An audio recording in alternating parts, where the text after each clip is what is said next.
أعوذ بالله من الشيطان الرجيم بسم الله الرحمن الرحيم ويقول الإنسان أإذا ما مت لسوف أخرج حيا أولا يذكر الإنسان أنا خلقناه من قبل ولم يك شيئا صدق اللہ العظیم۔ رکوع نمبر 5 سورہ مریم، آیت نمبر 66 سے 74 تک انشاءاللہ آج ان آیات کا ہم مطالعہ کریں گے۔ اللہ کا ارشاد ہوتا ہے وَيَقُولُ الْإِنسان، اور انسان کہتا ہے اِذَا مَا مِتُّ، کیا جب ہم مر جائیں گے، لَسَوْفَ أُخْرَجُ حَيًّا، کیا پھر ہم زندہ کر کے اٹھائے جائیں گے۔ انسان کے بارے میں کہا جاتا ہے یہ کون سا انسان ہے جو اللہ تبارک و تعالی کا منکر ہے، اس کے کلام کو نہیں مانتا، اس کے رسول کو نہیں مانتا، اگرچہ مشرکین میں سے مانتے تھے کہ جو بعث بعد الموت ہے۔ اسی لیے سورہ یونس میں ہم پڑھ چکے کہ وہ کہتے تھے اپنے بتوں کے بارے میں کہ یہ ہمارے سفارشی ہے، ہؤلاء شفعاؤنا، یہ ہماری سفارشی ہے۔ گویا ان کا تھا اعتماد۔ کچھ لوگ تھے جنہیں اس چیز پر یقین نہیں تھا۔ ایک تو یہ ہے، کچھ مفسرین کہتے ہیں کہ جب انسان کے اعمال ایسے ہوں جو گواہی دے رہے ہوں اس بات پہ کہ ان کے سارے کام ایسے ہیں جن سے واضح ہو جاتا ہے کہ ان کے نزدیک آخرت واخرت کچھ بھی نہیں ہے، جو کچھ ہے بس دنیا میں ہے، وہی لوگ منکر آخرت ہیں۔ اللہ تعالیٰ ہم سب کو اپنے حفظ و امان میں رکھے۔ ہمارے اعمال اور ہماری کرتوت بھی کچھ ایسے ہی ہے کہ ہم دن رات اس انداز سے کام کر رہے ہیں جیسے سب کچھ جو ہے بس یہی دنیا ہے، اس دنیا کے بعد اور کوئی دنیا نہیں۔ کہیں اللہ تعالیٰ ہمارا بھی ان میں نام نہ لکھ دے کہ یہ بھی آخرت پہ یقین نہ رکھنے والے لوگ ہیں، اللہ بچائے ہم۔ تو اس بات کو ٹھیک طرح سے ذہن میں بٹھائیے کہ وہ لوگ مانتے تھے آخرت کو، اسی لیے سفارش کی بات کرتے تھے کہ رحمان کے نزدیک ہماری سفارش کریں گے، اللہ کے نزدیک ہماری سفارش کریں گے۔ تو کہا جاتا ہے، تو یہاں اللہ کا ارشاد ہوتا ہے کہ انسان کہتا ہے کہ بھائی جب ہم مر جائیں گے تو کیا پھر ہم اٹھائے جائیں گے؟ لا، کیا ضرور، سوف، جلدی ہی، اخرجو، ہم کو نکالا جائے گا، حیا، زندہ کر کے۔ کیا ایسا ممکن ہے جب ہم مر کر قبر میں مٹی ہو جائیں گے پھر ہم اٹھائے جائیں گے؟ اللہ کا ارشاد ہوتا ہے اولا یذکر الانسان، کیا انسان کو یاد نہیں، انا خلقناہ، ہم نے اسے پیدا کیا، من قبل، پہلے، ولم یک شیئا، جب یہ کچھ بھی نہ تھا، جب کہ وہ کچھ بھی نہ تھا اس وقت ہم نے اس کو پیدا کیا۔ تو اس بات پر غور کریں، کچھ نہ تھا سے انسان بن سکتا ہے، کچھ ہے سے کیا نہیں بن سکتا؟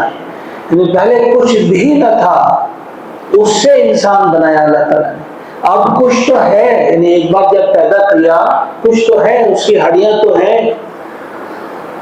کہا کچھ نہ سے کچھ ہے، آسان ہے زیادہ۔ تو یہ کیا بات کر رہے ہیں کہ بھائی نہیں اٹھایا جائے گا، ہم کو زندہ نہیں کیا جائے گا، یہ ممکن نہیں ہے؟ تو کیا اس کو یاد نہیں کہ ایک وقت تھا کہ کچھ بھی نہیں تھا، اس وقت ہم نے اس کو پیدا کیا۔ فَوَرَبِّكَ، پس تیرے رب کی قسم، پس وَرَبِّ، رب کی قسم، کا تیرے رب کی قسم۔ اس میں حضور علیہ السلام سے جو اللہ کو خاص محبت ہے، فرمایا اے نبی صلی اللہ علیہ وسلم تیرے رب کی قسم، اپنی قسم کھانی تھی اور حضور سے کہا تیرے رب کی قسم۔ اس میں محبت ہے، اس میں پیار جھلکتا ہے، اس میں شفقت، اس میں حضور کی عظمت ہے، حضور کی رفعت ہے۔ فَوَرَبِّكَ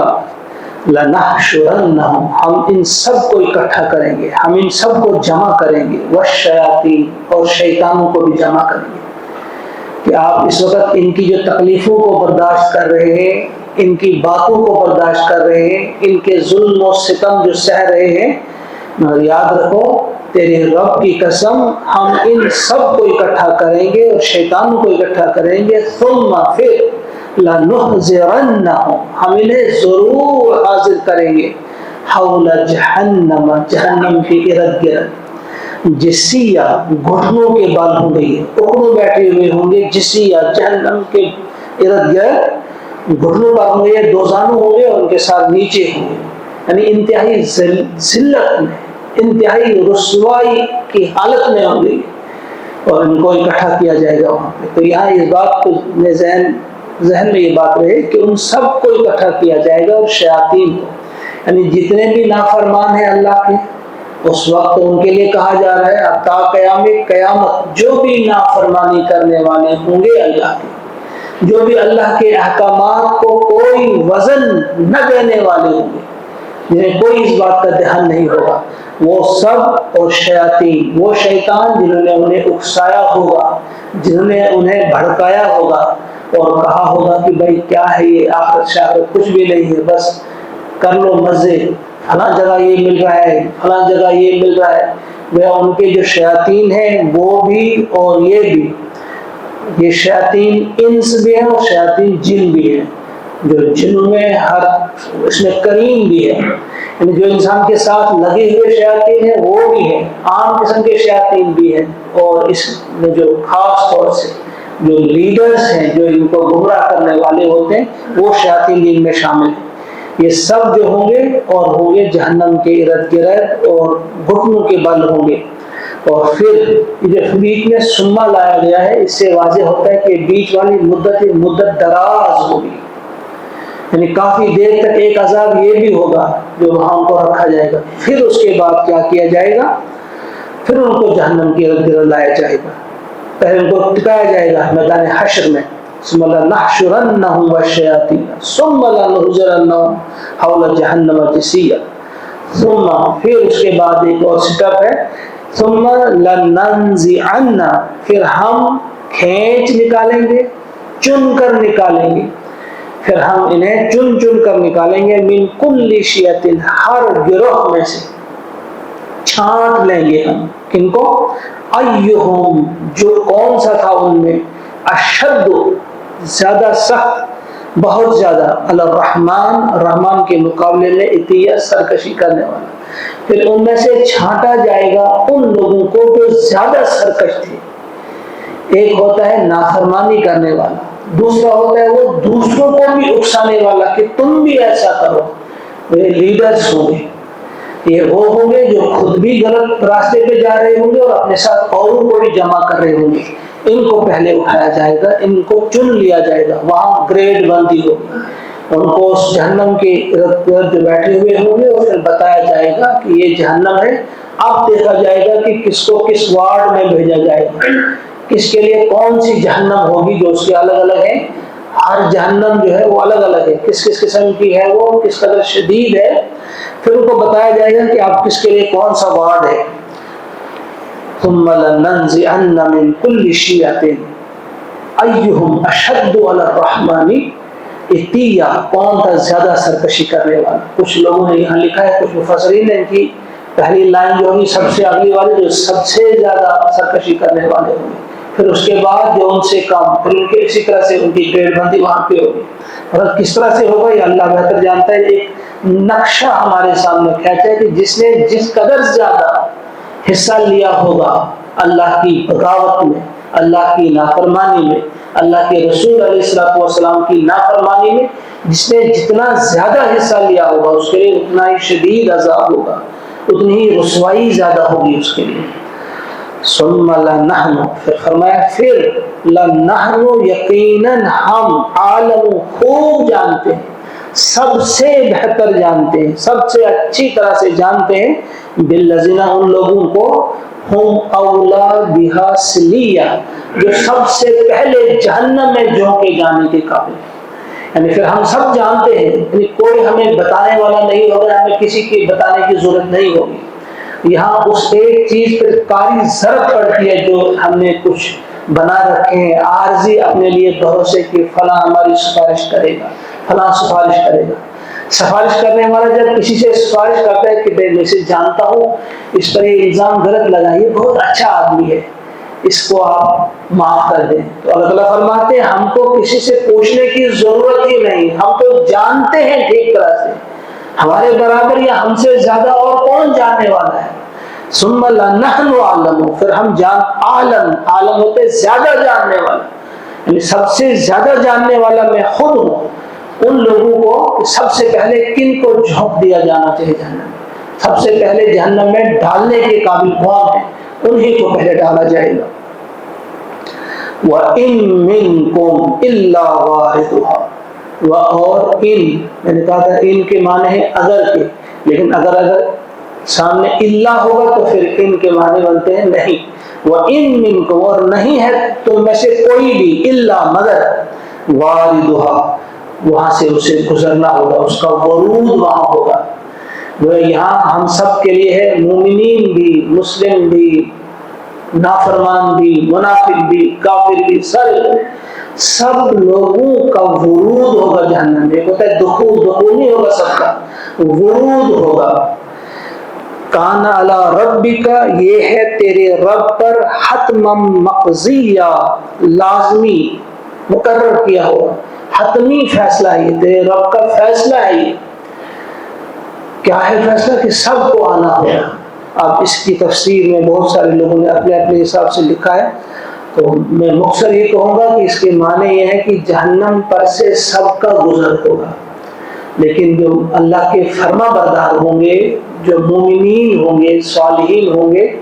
وہ پار ہو جائیں گے۔ جہنم پر پل رکھا جائے گا جسے پل صراط آپ کہتے ہیں، جس کے بارے میں حضور علیہ السلام کے فرمودات ہیں، بال سے زیادہ باریک،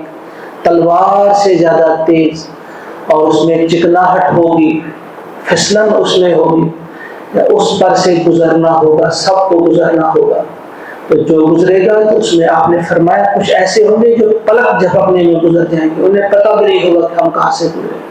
کچھ ایسے ہوں گے جو گھوڑ سوار کی طرح اس تیز رفتاری کے ساتھ گزر جائیں گے، کچھ دوڑتے ہوئے جائیں گے، کچھ چلتے ہوئے جائیں گے، یہاں تک کہ کچھ ایسے ہوں گے جو گھسٹتے ہوئے جائیں گے لیکن پار ہو جائیں گے، یعنی اپنے اس کی ایمان کے مرتبے کے لحاظ سے وہ گزر جائیں گے۔ لیکن جو نافرمان ہوں گے، جنہوں نے یہاں پہ دھیان نہیں رکھا ہمارے کرنے کے کام کیا ہے، جنہوں نے یہاں اللہ کے فرمان کو وہ مقام نہیں دیا جو دیا جانا چاہیے، جنہوں نے اللہ کی معرفت حاصل نہیں کی، اللہ سے محبت نہیں کی، اللہ کے دین کی خاطر کچھ نہیں کیا، اللہ تبارک و تعالیٰ کے پیارے حبیب محمد عربی صلی اللہ علیہ وسلم کے فرمودات کو پس پش ڈال دیا، وہ جب جہنم کے اس پل سے گزرنے کی کوشش کریں گے تو جہنم انہیں پہچان لے گا، انہیں کھینچ لے گا، وہ گر پڑتے رہیں گے، گرتے جائیں گے۔ اس انداز سے جانا سب کو ہے۔ اب آپ کہیں گے کہ بھائی مومنین کو جب بچانا ہی تھا تو پھر لینا کیوں تھا وہاں پہ؟ تو دراصل مومنین کو اس لیے لیا جائے گا انہیں پتہ چلے کہ یہ نافرمانی کرنے والے جو ہیں یہ کہاں گئے، یہ جو ہمارے دوست تھے، ہمارے بھائی تھے، ہمارے کلاس فیلو تھے، ہمارے ساتھ کھیلنے والے تھے، کوئی کرکٹر تھا، کوئی والی بال کھیلنے والا تھا، یہ ہمارے ساتھی جو تھے، ہمارے ہمجولی جو تھے، یہ کہاں گئے؟ اور انہیں اس بات کا احساس ہوگا کہ کتنا بڑا کرم کیا ہمیں اللہ پر، اللہ نے ہم پر کتنا بڑا کرم کیا کہ اس جگہ اتنی خوفناک جگہ اس سے ہم کو بچا لیا۔ اور جو گرنے والے ہوں گے ان کو بھی پتہ چلے کہ یہ ہمارے ساتھی جو تھے یہ بیوقوف نہیں تھے کہ ہم کھیل میں مصروف ہوتے تھے، یہ مسجد میں ہوتے تھے، ہم کھیل میں مصروف ہوتے تھے، موبائل کے ساتھ مصروف ہوتے تھے، خوش گپیوں میں لگے ہوئے ہوتے تھے، یہ دین کا کام کر رہے تھے، یہ بیوقوف نہیں تھے، عقل مند تو یہی نکلے، تاکہ ان کو بھی پتہ چلے کہ ان کو کیا ملا اس کام کا صلہ، اور مومنین کو بھی پتہ چلے کہ ہمیں کس خوفناک جگہ سے بچا لیا اللہ نے، اللہ کی رحمت سے ہم کامیاب ہوئے اس معاملے میں۔ تو فرمایا ہر ایک کو گزرنا ہوگا جہنم سے تو گزرنا ہی ہوگا، ورود ہوگا وہاں پہ ہر ایک کا، اور یہ اللہ تعالیٰ کا فیصلہ کیا ہوا ہے، مقرر کیا ہوا ہے، یہ فیصلہ کیا ہوا ہے، حتمی فیصلہ ہے۔ ثم پھر ننجی ہم بچا لیں گے، الذین اتقوا کن کو بچا لیا جائے گا جب اس سے گزریں گے تو تقوی شعار لوگ جو ہوں گے ان کو بچا لیا جائے گا، گویا وہ جہنم میں نہیں گریں گے، ان کو پار کرا دیں گے۔ اس کے سلسلے میں بھی حدیث پاک ہے، یعنی کچھ چیزوں کی طرف توجہ دلائی ہے حضور نے علیہ الصلوۃ والسلام کہ جو قربانی آپ کرتے ہیں، قربانی کے جانور وہاں کسی کے لیے سواری کا انتظام ہوں گے، یعنی ان پر سوار ہو کر وہ گزر جائیں گے۔ فرمایا نماز کے بارے میں فرمایا، اور فرمایا درود جو بھیجتے ہیں مجھ پر، کبھی کبھی ایک شخص گرنے والا ہوگا کہ درود اسے تھام لے گا، جو ہم حضور پر درود و سلام بھیجتے ہیں۔ مختلف عبادات کا تذکرہ کیا ہے حضور نے کہ فلاں فلاں چیز آپ کو اس جہنم میں گرنے سے بچا لے گی، وہ پل پر سے آپ گزر جائیں گے فلاں فلاں عبادت کی وجہ سے۔ تو خصوصاً یہاں جو بات بتاتی گئی ہے اس کو ذہن میں رکھے کہ ہم بچا لیں گے، نجات دیں گے وہاں کن لوگوں کو جو پرہیزگار ہوں گے، تقوی شعار ہوں گے۔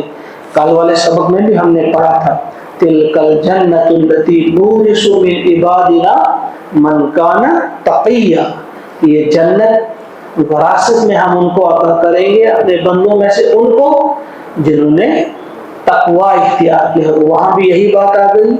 گویا وہاں بھی یہ نہیں دیکھا جائے گا کس خاندان سے ہے، کس ملک سے ہے، کس کا یہ مرید ہے، کون اس کا لیڈر ہے، یہ نہیں دیکھا جائے گا، اس کا تقوی دیکھا جائے گا۔ فرمایا اس کا تقوی دیکھا جائے گا۔ یہاں بھی فرمایا کہ جو متقی ہوں گے ان کو ہم بچا لیں گے، ثم ننجی ہم نجات دیں گے، ہم بچا لیں گے، الذین اتقوا پرہیزگاروں کو، ونذر الظالمین فیہا جثیا اور ظالموں کو وہیں پہ چھوڑ دیں گے اسی طرح جثیا، گھٹنوں کے بل ہی وہ جہنم میں ان کو ایسے ہی چھوڑ دیا جائے گا۔ وَإِذَا تُتْلَىٰ عَلَيْهِمْ آيَاتُنَا اور جب پڑھی جاتی ہیں، سنائی جاتی ہیں انہیں ہماری آیات، بینات واضح، ہماری واضح آیات، یعنی جن میں کوئی بھی ٹیڑھ نہیں ہے، صاف سمجھ میں آنے والی آیات ہے یہ قرآن کی آیات، جب انہیں بیان کی جاتی ہے ان کے سامنے، انہیں بتائی جاتی ہے، قال الذین کفروا تو یہ کفر کرنے والے منکرین حق جو ہے یہ کہتے ہیں للذین آمنوا ایمان والوں سے، ای الفریقین خیر ہم دو گروہوں میں سے کون بہتر ہے، مقاماً مقام کے اعتبار سے کس کا مقام زیادہ بلند ہے، وَأَحْسَنُ نَدِيًّا اور کس کی مجلس سے زیادہ شاندار ہے۔ یعنی ان کا یہ کہنا تھا کہ بھائی تم ہمیں ڈراتے ہو جہنم سے، دیکھو اگر اللہ ہم سے پیار نہ کرتا تو ہمارے لیے یہ ایسے مقامات ہمیں دیے ہیں، ایسے مکان ہیں، ایسے باغ ہیں، یہ ہے وہ ہے، اور ہماری مجلسیں دیکھو، ہماری مجلس میں ابو جہل فلاں فلاں فلاں عقبہ بن ابی معیط یہ والے لوگ ہیں یہاں بیٹھے ہوئے، اور تمہاری مجلسیں اپنی مجلسیں دیکھو، کون ہے تمہیں؟ فقیر ہے بلال، مسکین ہے خباب، عمار ہے تو کھانے کے لیے کچھ نہیں، فلاں ہے تو کھانے کے لیے، تمہارے پاس ایک غریب لوگ ہیں جو کسی لائق نہیں ہے، تمہاری مجلسیں کیا ہے اور ہماری مجلسیں کیا ہے، تمہارے مکان کیسے ہیں، ہمارے مکان کیسے ہیں، تمہارے پاس دولت کیا ہے، ہمارے پاس کس قسم کی چہل پہل ہو، تو اگر اللہ ہم سے محبت نہ کرتا ہے یہ کیا ہوتا، تو وہاں بھی ہم اچھے ہوں گے۔ یہاں کہا جاتا ہے کہ ذرا دیکھو، یہ ایمان والوں سے کہتے ہیں یہ اہل کفر کہ ہم دو گروہوں میں سے کون ہے بہتر مقام پہ اور کس کی مجلس سے زیادہ شاندار ہے۔ یہ وہی بات ہے جو سورہ کہف میں ہم پڑھ کر آئے ہیں، جو دو آدمی گفتگو کر رہے تھے، وہ ایک متکبر شخص کہہ رہا تھا دوسرے سے انا اکثر منک مالا واعز نفرا، کہ مال بھی سب سے تم سے زیادہ میرے پاس ہے اور نفری بھی میرے پاس زیادہ ہے۔ وہ جو متکبر ہے جیسے اس کو کہا تھا، پھر اس کے بال کو اللہ تعالیٰ نے بھسم کر دیا تھا، راکھ کر دیا تھا۔ تو یہ فرمایا یہاں پہ یہ اسی قسم کی گفتگو ہو رہی ہے، تو اس کے جواب میں اللہ تعالیٰ فرماتے ہیں کہ یہ کوئی معیار نہیں ہے۔ آپ اس بات کو ذہن میں رکھو کہ جس کو ہم نے زیادہ مال دیا ہے، جس کو ہم نے شاندار مجلسیں دی ہیں، اس کا مطلب یہ نہیں کہ وہ حق پر ہے۔ حق کو دیکھنے کا، حق کو جانچنے کا، حق کو پرکھنے کا یہ معیار نہیں۔ اگر یہ معیار ہوتا تو پھر دیکھو وہ کم اہلکنا، قبلہم من قرن، قرن امت کو بھی کہا جاتا ہے، کتنی امتیں ایسی ہیں جن کو ہم ہلاک کر چکے ہیں ان سے پہلے، ہم احسن و اساسا، جن کے پاس بہت زیادہ اثاثہ تھا، ان کے پاس سر و سامان بھی بہت زیادہ تھا، ورعیا، اور ان کے پاس نمود و نمائش کے لیے شاندار قسم کی چیزیں، ان کے پاس شان و شوکت بھی زیادہ تھی، رعیا شان و شوکت کے اعتبار سے اور مال و دولت کے اعتبار سے وہ بہت زیادہ تھے۔ ان کو بتایا جا رہا ہے کہ مشرکین مکہ اپنے اس مال کی کیا تعریف کر رہے ہیں کہ ہمارے پاس یہ ہے وہ ہے، ان سے بتاؤ ذرا، ہود علیہ السلام کی قوم، شعیب علیہ السلام کی قوم، قوم عاد، ان کے پاس کیا نہیں تھا، کیا کچھ نہیں ہم نے دے رکھا تھا، یہ تو ان کے مقابلے میں کچھ بھی نہیں ہے، لیکن ان کو بھی ہم نے مٹا دیا، ان کو بھی ہم نے ہلاک کر دیا، ان کو بھی ہم نے تباہ اور برباد کر دیا۔ ان کی تو بات ہی نہیں۔ اگر یہ مجلسیں، اگر یہ عہدے، اگر یہ شان و شوکت یہ دلیل ہوتی کہ ہم حق پر ہیں، پھر وہ تباہ و برباد نہیں کیے جاتے۔ لہٰذا انہیں یہ بات سمجھا دو۔ بہرحال یہ آیات تھی جو آج ہم نے مکمل کی۔ اللہ تعالیٰ سے دعا ہے کہ وہ ہم سب کو توفیق عطا فرمائے کہ ان آیات کو ہم ٹھیک طرح سے سمجھنے میں کامیاب ہو جائیں، کس خوبصورتی کے ساتھ وہ نقشہ کھینچا ہے میدان حشر کا اللہ تعالیٰ نے، پھر جہنم کا، پھر جہنم کے ارد گرد جب وہ بیٹھے ہوں گے، کس ذلت کے ساتھ بیٹھے ہوں گے، اور انہیں اب پتہ ہوگا کہ اب اس آگ میں ہمیں جھونکا جائے گا۔ وہ انتظار بھی کتنا خطرناک ہوگا۔ کبھی کبھی تنہائی میں بیٹھ کر یہ آیات جو کہا گیا ہے کہ بار بار کہا گیا ہے کہ تدبر کرو، تفکر کرو، غور و فکر کرو ان آیات پہ۔ غور و فکر کرنے کا یہ بہترین طریقہ تھا۔ آپ کو سونے جا رہے ہیں شام کو، ذرا اسی منظر کو سامنے لاؤ کہ گھٹنوں کے بل ہوں گے، سر نیچے ہوں گے، انتہائی ذلیل حالت میں ہوں گے، اور سچے خدا کا یہ کلام ہے، سچے نبی کے ذریعے ہمیں ملا ہے، اس میں کوئی دو رائے نہیں۔ جب وہ وقت آنے والا ہے تو اس وقت کے لیے ہم کیا تیاری کر رہے ہیں، اس بات پہ دھیان دینا ہے، توبہ کرنی ہے، صدق کے دل سے توبہ کرنی ہے، راہ راست پہ آنے کی ایک کوشش، نہ صرف کوشش کرنی ہے بلکہ مصمم ارادہ کرنا ہے، پختہ ارادہ کرنا ہے، پھر اللہ سے بھی توفیق مانگنی ہے تو ضرور توفیق ملے گی۔ اللہ تعالیٰ مجھے بھی توفیق عطا فرمائے، آپ کو بھی عطا فرمائے۔ اللہم اجعل القرآن ربیع قلوبنا